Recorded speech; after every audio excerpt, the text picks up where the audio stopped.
nations, the traditional owners of the land on which we are gathered today. We pay our respects to the local people for allowing us to have our gathering on their land and to their elders past, present and future. So without further ado, welcome to VC. Okay, thank you. Well, it's very nice to welcome particularly Terry Caelli. You know, suddenly Terry Caelli was our Nicta guy, and we had a great journey and a great dance, I think, with Nicta. And you suddenly think there are people in the room who are probably saying, "And what's Nicta?" And that's how fast our world moves and where we are. But it's nice to have you with us, Terry. And I also acknowledge Jeff Walsh, the director of Monash University Centre for Data Science, who is with his team somewhere between here and the Clayton campus. And of course, as we know, we live in the world's most livable city, but the one thing that is not livable are our motorways and our freeways and how we get about. And they appear to be 30 minutes away, and they're probably just at the bottom of Collins Street. But we shall see. I also acknowledge Alfred Deakin, Professor Fellow. For those of you who know what has happened in the last few weeks, today I was offering a job to someone, we confirmed the job today, and she was offered a job at another university that might have a Nobel laureate as the Vice-Chancellor. And he had mentioned this, and she mentioned this to me and said, you know, he is the Nobel laureate. And I said, well, you know, you will be working at the university that has the mother of the latest field medalist. And she said, you know, you're right. And the rest is history. But of course, I think a round of applause for a great mother, but for a great Australian achievement that we have two field medalists, both of not even anywhere near middle age, both mathematicians, and what a great indication that is, not only of the multicultural nature of Australia, but of the achievements that Australians who go to school here can achieve somewhere in the world and at the very highest pinnacle. So it's a great pleasure to welcome you all here for this event today, which of course is quite an interesting one. And I'm pleased to welcome you to Deakin Downtown. Someone's just complimented me and said, what a wonderful campus. This is not a campus. This is a meeting place. We actually don't allow too many undergraduates here, mostly because they immediately move in and sleep and take it over. But our postgraduates, of course, do much work, and our undergraduates upstairs. But this floor is about meeting and conversation, big ideas, and making sure that we do understand what the future is for Deakin, if not for everyone else. And here we are talking about living with artificial intelligence. And if you think about it, in less than a decade, AI has moved from esoteric academic mumbo-jumbo pursuit to the mainstream of our work and our personal lives, and it is now known. Everyone knows what AI stands for. We no longer have to explain it. Whether artificial and intelligence are the right words together, I'm not sure, but AI it is. AI's ability to find patterns, predict outcomes is changing the way we live, reshaping our economy and transforming the work everywhere on the planet. And this has great relevance for universities, and particularly for those of us who lead universities and must look at what we do about how we educate the next generation. So as we prepare our graduates for skills and jobs in an unpredictable future, to better understand the pros and cons of this great thing that humans have invented. It is a human invention. It is from our own endeavours. The pinnacle of the species, Homo sapiens, have invented this and developed it. And what do we do now? And it is interesting just talking about it. The Financial Review Innovation Summit last month, which I actually went to one day of, the Shadow Minister for the Digital Economy, Labour, Ed Husick, said this: AI is shaping up to profoundly change lives and supercharge economies. And he went on, but I'll summarise now. He added that a number of countries across the globe have wasted little time recognising this invaluable tool. Quote. He pointed to China, quote, sees a $1 trillion industry emerging from AI in that country alone. Innovation in AI is moving so fast and so rapidly and has so many applications. Governments and regulatory bodies have had great difficulty keeping pace and are already saying, what should we do and where are we? Already AI is almost ubiquitous in our lives. The fastest route, always at our sat-nav fingertips, and there's a chatbot to answer any question on any computer that you might have. The answer may not be the one you wanted, and it may be absolutely irrelevant to the question that you asked, but an answer you will get. But what's possible today will be dwarfed by the great potential of the near future. And so the question is, can we reap the benefits and avoid the risks of artificial intelligence and machine learning? And you know, I'm a trustee of UniSuper, and you would all know what UniSuper is, because most of you probably have investments in it, and you are members of over whom I have to apply best interest. And our financial system, through the Royal Commission at the moment, is showing one great thing, that you can have regulation, but self-regulation, to be ethical, to be fair, and to be transparent, is being challenged greatly in Australia at the moment. And just yesterday, one company has allocated $1 billion as the fund that they need, they think, to pay back those people who trusted them, invested their money with them, and were cheated by being charged for services that they never received. $1 billion, my friends, and there's only 25 million people in Australia. Well, there is today, but probably 5 years ago there were only 24. And so my question is, why would we think that the people who play with AI would be different and exceptional, and why would they be ethical, when the very people that we trust most in the world, allegedly, those who look after our money and our futures and our nest eggs, our superannuation, can be so unethical? And so I think there is work to be done. And we do have a very valuable conversation that needs to be had, because if you think that everyone's going to be really nice about this, I think you need to come and work with me for a little while and see what management and power and leadership in Australia actually means. The late Stephen Hawking said the rise of powerful AI will either be the best or indeed the worst thing ever to happen to humanity. We do not know yet which it is. And I think those are prescient words. It was Sveta who pointed out that quote to me about 1.5 years, 2 years ago, before he died. And so why is it then that we believe that we, the Academy, and those who work with AI will be any different from our banks? Our history informs our future, and our human history shows us that broadly we do need to be held account very firmly on ethics, or it will get ahead of us, beyond us, and will be ignored. And the consequences are always terrible. There will be tears. And if it's like the banks, people will go to jail.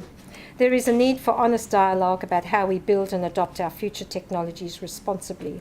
How do we enforce human checks and balances on our machines? How do we educate the workforce, the graduates of the future who are in all of our collective care? How do we educate a workforce whose jobs are evolving with AI and who must, of course, think wider than their own short-term self-interest? How do we, in the end, get people to think in the best interests of their group, of their discipline, of their university or their employer, and, of course, of the country in which they live? This is the grandest of intellectual challenges, I think, and I look forward with great interest to the conversation, which won't be solved tonight, but hopefully it will be a great beginning.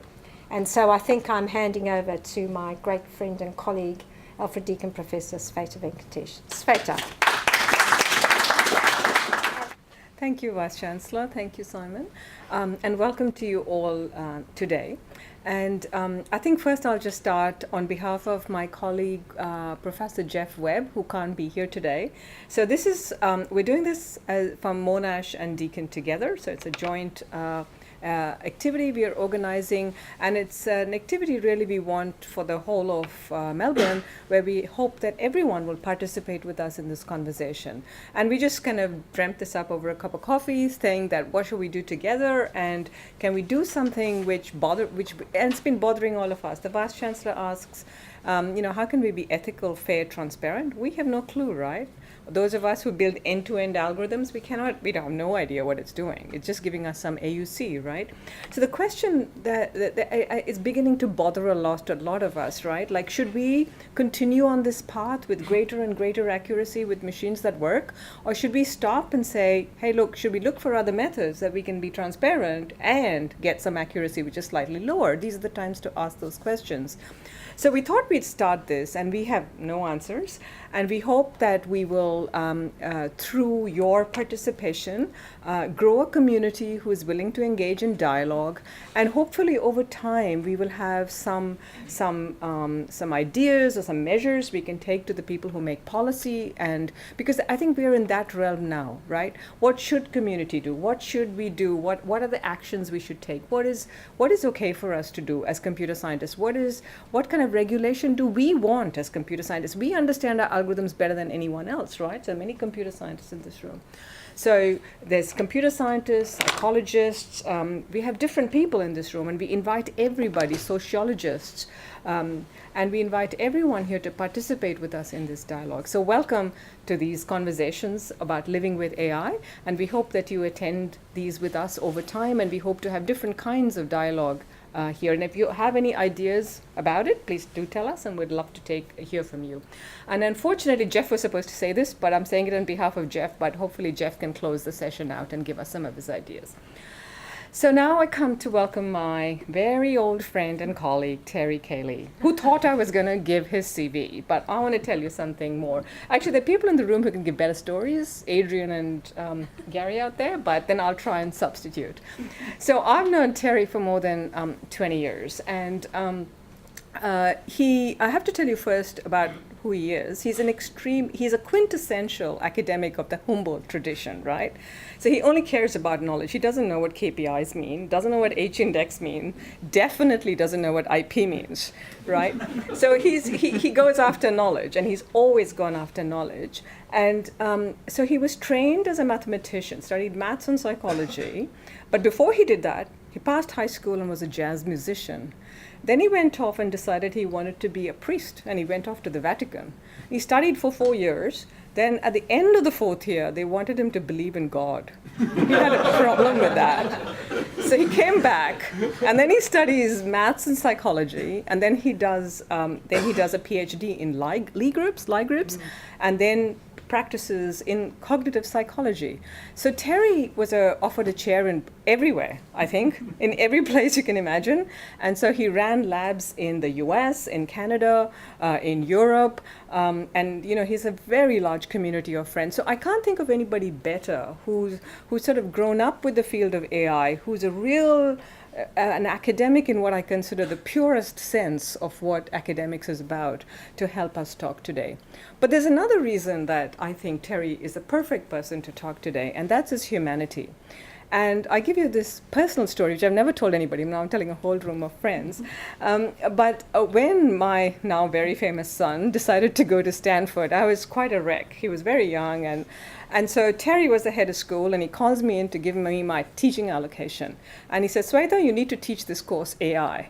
And I've taught it twice before, and then I started crying. I said, I'm sobbing there, saying, I can't do it. It's too hard. I just don't know how to do it. And then Terry listened to all this rubbish for some time. Then he said, fine then, I'll do it. And he did. He didn't, it was allocated to me. He was head of school. He did it for 6 weeks, and then I recovered, and then I did it. But that goes to the humanity of the person. So who are the people who should lead us in this debate, I think, are people who look at the human element of what we want to do. It's not about the algorithms, it's not about the science, it's about what we want to do as a community, what we want to do to another human out here. What is it that we want for them? So it gives me great pleasure to introduce my friend, Terry Caelli.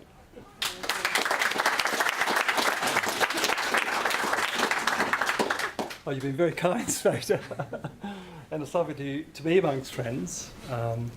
I must say tonight I'm a little bit hesitant because I'm neither a philosopher or lawyer or human rights worker, I guess. But I am a cognitive engineer and a computer scientist with a passion for artificial intelligence. And the challenges that artificial intelligence is, as been pointed out tonight, are bringing to us as a society for great good or for bad. And in a context that we see in recent years, in recent months, of the fact that we can't trust humans to be ethical in their behaviour.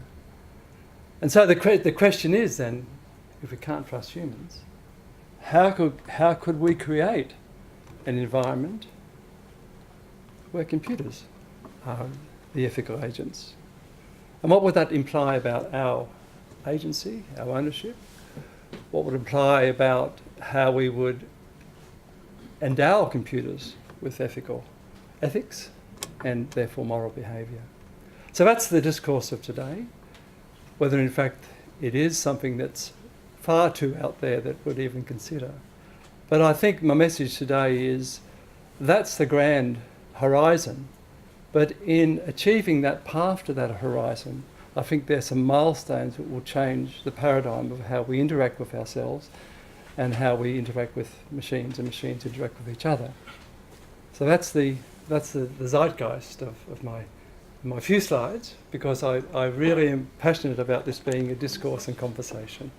So I will take you through my little path I've been playing with in the last few weeks after our cup of coffee decision that we'll do ethics. I'm very keen on the new politics and a whole other stuff too that's out there in future conversations. But let's start with my little reflections, I guess, on where we are. So, again, can computers behave ethically? And that's what we mean. Is there a way in which we can pose the problem of ethical behaviour of machines? Now, it seems such an extreme thing to say that we'll endow computers with such agency, because we have a lot of predilections about our own cognitive self and our own consciousness and what we think is moral behaviour. Of course, at the moment, we have all these things going on around us that are emerging, and this is the Vice-Chancellor pointed out, unless we really, and Slater pointed out, unless we calibrate ourselves, these things are going to run away on us. It's not just in IT, it's in genomics, it's in whole areas of innovation that our law and our principles and our ethics are not keeping up with innovation. And we have to stop and talk. So whether it's compliance or legal political influence, evasion of privacy, tax evasion, fake news, all these things, guess what? They eventually evolve a computer. Information in the media industry, all these other areas involve data coming into a machine and data going out of a machine, and in other words, the machine had the possibility of having agency. That's something to remember, I think. Well, where are we now? Many examples that you don't see are from just the hyper key items like Uber self-driving fatalities. But there's lots of things emerging out there. At the moment, for example, you get a parking ticket in Amsterdam, no humans have been involved in that. The registration plate's been photographed, the compliance has been checked by a computer, and the fine issued without a human in the loop. Not only that, a British company will have an automated machine that will defend you against that fine. Again, no machine involved at all. So whether that's still going to apply when Brexit goes on, who knows? But certainly that's the situation we're in. You can see what's happening. We've got layers on layers, interactions, machines and doing things, and human innovation that are just running away on us. Is this right? Another interesting case, I think more profound, and that will get to some of the deep epistemological problems that we're going to have to face in this issue, is this recent example where they've found that with compliance and legal information technologies, they can predict court rulings in the European Court of Human Rights. So there's a lot of levels at which things are actually happening now, and do we trust them? So, what are the issues? Remember our inheritance. As Westerners, we inherited, and to be frank, a medieval view of ethics and morality, whereby religion, whether it's by inspiration or whatever, prophets, told you what was moral. What was written down was ex deos. the notion of ethics and morality in the Judeo-Christian Islamic tradition was driven by inspiration, not by consensus. But in the year 2018, we more or less have an agreed definition of ethics, moral, and the law, which is quite, again, different from that. It is quite not to do with gods and inspiration. The rules of behaviour of ethics. Morals is a way people behave about those ethical beliefs. And the law is there to instantiate, hopefully, ethics in a non-ambiguous and interpretable way, whereby, in fact, we use reinforcement learning actually to reinforce those principles. Generalisations of ethics, laws are practical, and I emphasise that for something I'm going to say in the future, about what's induction and what's deduction, because generally ethics are general principles and law are instantiations. Keep that in mind. So, what are the issues? Well, the ethics of human use of AI and autonomous AI. The second one under the bonnet is, what would the computability of ethical principles, compliance with the law and moral actions look like? It's not just going to be a deep neural network, is it? Why? Because I'm a Whorfian. I should preface what I'm saying. A Whorfian is a person who's committed to the notion that there's nothing more in thought that language can express. So if you're a Whorfian, then being able to articulate those principles, those beliefs in a language is critical. That suits computer science, of course, because computer science is about languages and algorithms, of course. So the ethics, what would the ethical machine look like? Language, inference, metrics, decision models, determining effects. We'll see, and the role of language learning, we'll see as I go on, the notion that ethical behaviour being binary is wrong. Typically, as humans, we make decisions from a number of credible alternatives. It's not about just one alternative. And right down to the law, judges also work in a similar way. It's about weighting evidence, and it's about weighting what's a feasible description, again in this Whorfian sense. Language plays an incredibly important role in how we ourselves think about our moral behaviour, how we ourselves think about ethics. And it's not just as simple as binary valued. So we have to have an ethical engine in a machine that reflects those similar things. Well, if you look across the history, the post-religious history, post-medieval view of ethics and morality, we have fortunately wonderful explorations in philosophy.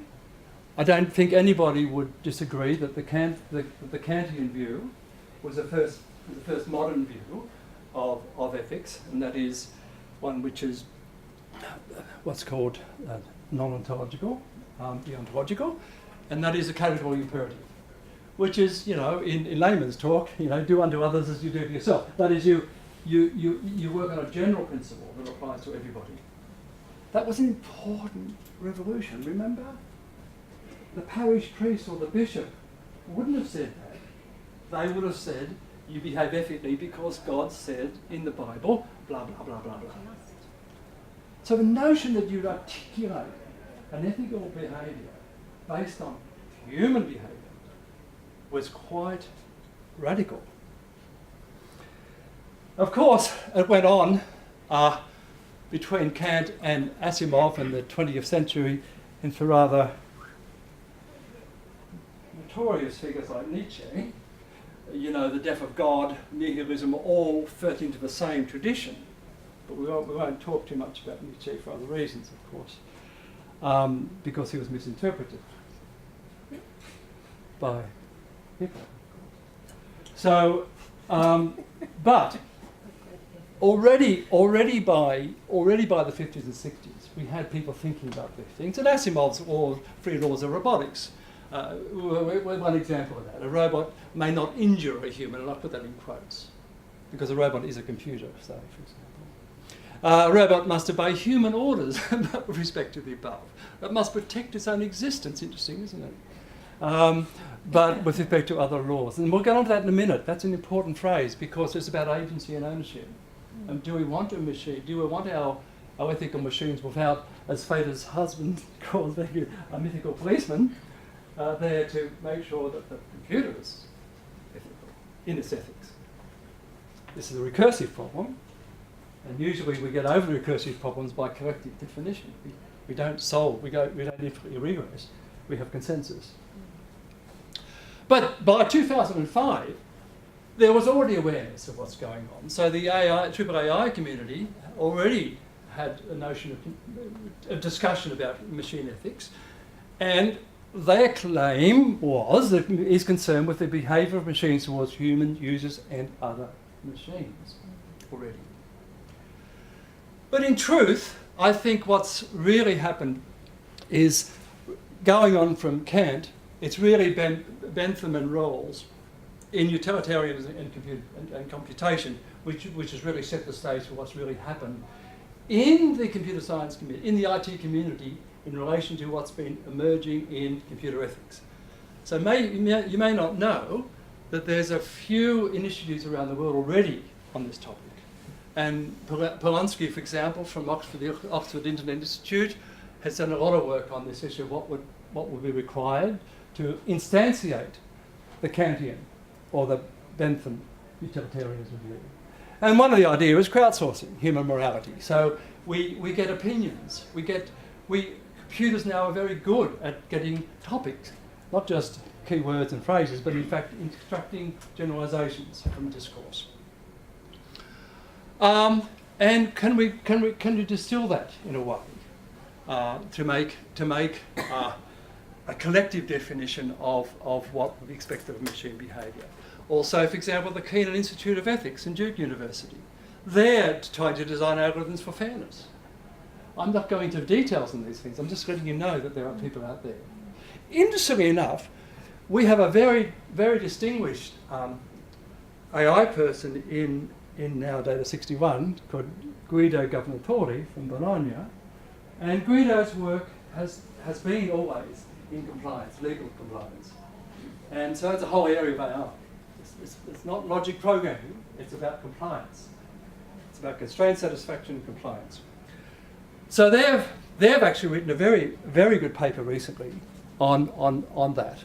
And what would the ethical engine look like? And for them, a course like Kant, like Bentham, really first you've got to have some way of getting societal consensus. Now, societal consensus is not far-fetched. And maybe a good window for that is the following. I've spent a lot of time in Switzerland, so you too. Last week, the Swiss government decided they wanted to spend $2 billion on new jets. Guess who decides that? The people. The people of Switzerland decide that. They vote. They have far too many referendums, actually. But already, maybe that's a window of what we mean by consensus. Maybe in 100 years' time we won't have politicians. That's a whole other topic, isn't it? AI in the future politics. But that's what's meant here. Secondly, ethical decisions usually involve a weighted order of list of alternatives. It's not black and white. And thirdly, they say, ethical decision making is multi-criteria. There's a famous mathematician called Pareto in 1896, an Italian economist, who posed this Pareto optimization criterion, which is very neat. It's a bit like the Wolffian one. In a multi-criteria situation, a given criteria is best at that criterion if any improvement in that makes other criteria worse. So, for example, if I decrease the time of that person in jail, that might increase the probability of more damage in society. So Pareto is a very, very good way of posing how do you balance ethical decision making, and machines can do that. As long as you have a weighting, not just propositions, but the importance of propositions. And what they're saying in these papers, and all these people here are saying, that's not too outlandish. After all, it's not too far a stretch, and we know this from psychophysics, and that people can rate things, people can list things. In fact, if you can't get metrics, the best thing to do is get people to rank things. And many rankings can decide things. So once a person can make the judgment, more or less, bigger or smaller, better or worse, then you can generate, they can propagate right through a whole system. So it's not crazy what they're saying. So in all, then how would you create a computation of ethics? Well, what do you need? You need a unification. You need ways of correcting ethics to law. Now, what I made strongly earlier on, I would say from a computer science point of view, ethics are general propositions.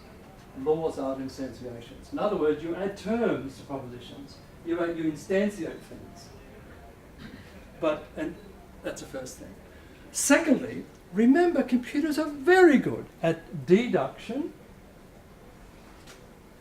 and abduction.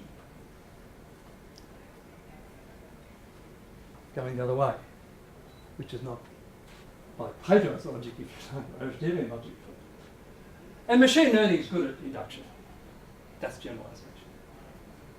So we already have building blocks for the fundamental characteristics of the human reasoning brain in machines. And they can do it well.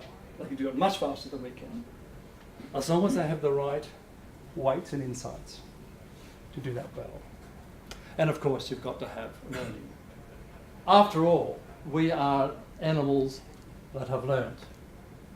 We're not ex deos, endowed with intelligence. We are clearly, demonstrably, from our very sensory system through to our deepest levels of consciousness and thought, in some ways conditioned. And I don't think anybody would disagree with that now. I would have been burnt at the stake 300 years ago for saying that.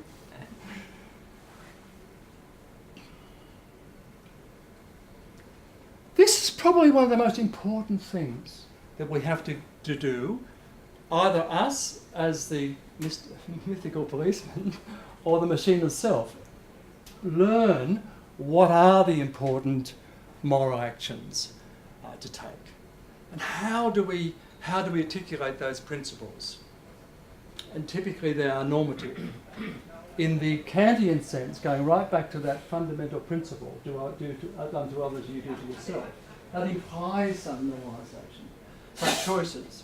And we're going to have to make hard choices in IT, in medicine and all these things, because at some time we have to make a decision what's best for the masses, I guess, as long as we want to see ourselves still as a social animal.